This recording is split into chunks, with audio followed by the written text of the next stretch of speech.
Is yoga demonic? Well, I'm about to give you proof that it 100% is. And don't take my word for it. I want you to look at what the practitioners of yoga actually teach. First, what they call the asanas, the physical exercises, forgive my pronunciation, the physical exercises that they use with yoga. And then you have the pranayama, which are the breathing exercises. You have what's called the pujas, which is the worship.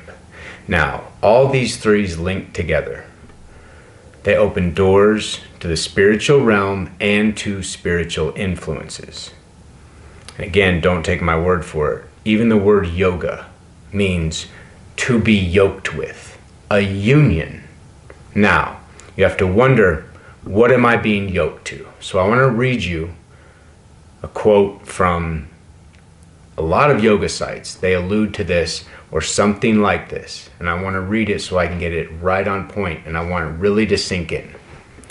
As a way of connecting to, revering, and paying respects to deities, many yoga postures represent not just what the deity looks like, but also everything they stand for.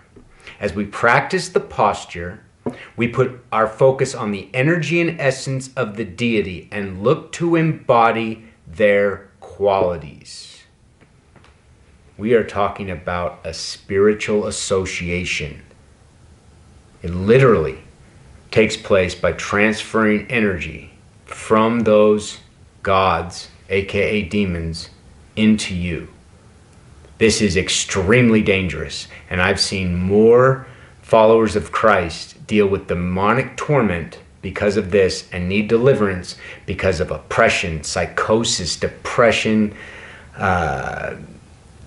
night terrors, sleep paralysis, anger, suicide thoughts. I've had more people that have had to be freed from this because of unknowingly participating in worship to other gods. Even mantra yoga, which is saying a bunch of sacred syllables and chanting them out, they say their aim is to attain ultimate salvation through it. Well, if you're a follower of Christ, you know the only way to salvation. Even the word namaste means I bow to the divine presence in you, right? I bow to the God in you. Does that sound like a Christian belief? All these things, they're talking about people can be manifestations of God, the Father. Really? Okay. Well, let's look a little deeper at what this yoga practice is. If they admit you're taking on the essence of these deities in worship, how is that done exactly? Well, let's take some of the famous poses.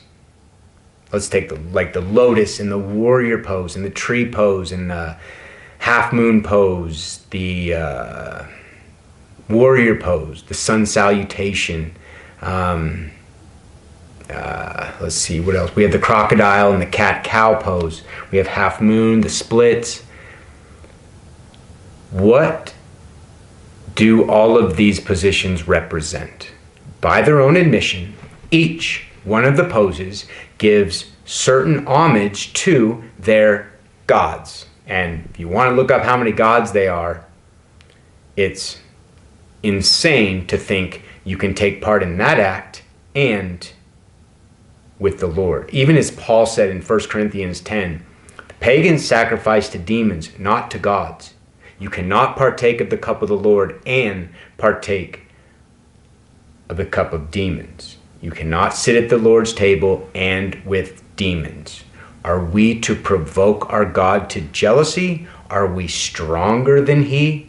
He's specifically saying that if you are taking part in worshiping other gods, you're never going to reach your calling. You're never going to be able to sit at the Lord's table. It's a huge command all throughout the Bible. Now, a lot of people have been deceived by this practice. There's a lot of churches out there, a lot of Christian churches claiming Christian yoga. If you want to get healthy, go stretch. If you want to lose weight, go for a run. But with yoga, A lot of the specific poses are specifically taking on their gods, like Vishnu, like Shiva, the destroyer, like Saraswati, like Brahman, which is the ultimate God conscious. I want you to really think about this. When you have Kali and and Rama, and look at these pictures. Do they look like gods, or do they look more of what we call demons? It's so unbelievably sick. Even Ganesha, that name comes from Gana, which means a legion or multitude, a group, and Isha, which means Lord or Master. What exactly are we taking on? So not even that we think we're getting healthy. Well, guess what? You think you're doing yoga and it's all right because you don't have any more back pain and you can stretch farther and there's no pain in your knee. Spoiler alert, that spirit of infirmity, that pain, that unclean spirit type of demon, guess what? Guess who put it there? You think God put it there? No. Pain, physical pain comes from the enemy. Satan puts it there. So it's not hard for Satan to take away your pain to get you worshiping and reverence to him because you think there's something behind it. Even Kundalini yoga, which a lot of people teach, they say it is like a serpent spiraling up your spine to get to your crown chakra. They're stealing, not only stuff are they stealing from the Bible, but a snake around your spine sounds kind of like the first primordial evil, the serpent in the garden. Now, when it comes even to the lotus pose, you're talking about rising above, as above, so below. We're talking about connecting with the Brahman, which Brahman, where did they get that from? Abraham? Does that sound a little bit like that? And now you got the cat-cow pose, giving homage to Saraswati. Brahman and Saraswati. Abraham and Sarah, they're stealing it right from the Bible. All of these gods, little g, aka demons, these half elephant, half man, Lakshmi, the goddess of abundance. You got these monkey gods. Is that really who you want to give reverence to? Is that really what you want? Because I can guarantee you this. There's either two options here. Well, technically three. There's the first, that you're new to it and you haven't seen the dangers yet. Then the next is you're a believer and you're dealing with such demonic torment and oppression and wondering why you have these lustful thoughts. You're wondering why I can't stop thinking about things that are not of God. And you haven't put together the dots. As Hosea 4:6 says, my people will be destroyed for lack of knowledge. Or you're not a believer. You don't care about being a believer and you're living in the world and living a sinful life. Well, guess what? Everything might be going great for you. And yeah, you might see people, teachers of yoga, they're doing great in their life. No problems, so it seems. But guess what? Satan doesn't have to mess with the people he already has. This is specifically for believers that are getting wrapped into this demonic New Age doctrine. And I guarantee you, give me time. I challenge anyone in Utah. Let's debate this. If you're a follower of Christ, I can help you. And if you're going to a Christian church in Utah and they're promoting yoga, be very careful, because this can couple with divination spirits and witchcraft spirits and the spirit of Antichrist that you do not want to get wrapped up in. Get a hold of me. I can help you. I'm going to know, as a discerner of spirits, what you're having to deal with. I don't have to know you. That's what that gift is for. I can help you. And when we take on like these murderous gods, rage, you're taking on their characteristics. You're taking on all these gods' characteristics.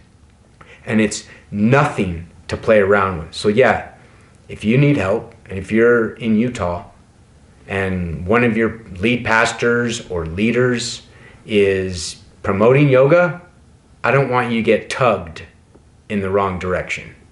If you're wondering, if you're a leader of a church or a pastor and wondering why your church hasn't grown, maybe you have to look inside. Is there a leader? Or Is there a influencer in your church that is promoting it throughout?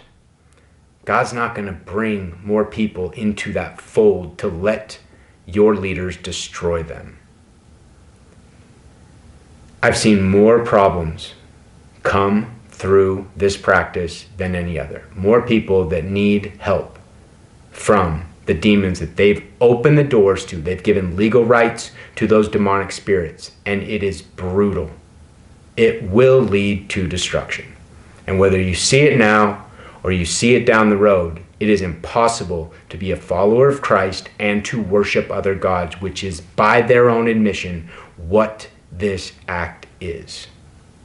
I hope this helped. I know I got a little fired up, but it's just because this subject's extremely important to me, because I've seen more damage caused to the body of Christ than most others. I'll do a follow-up going deeper. Enjoy your day.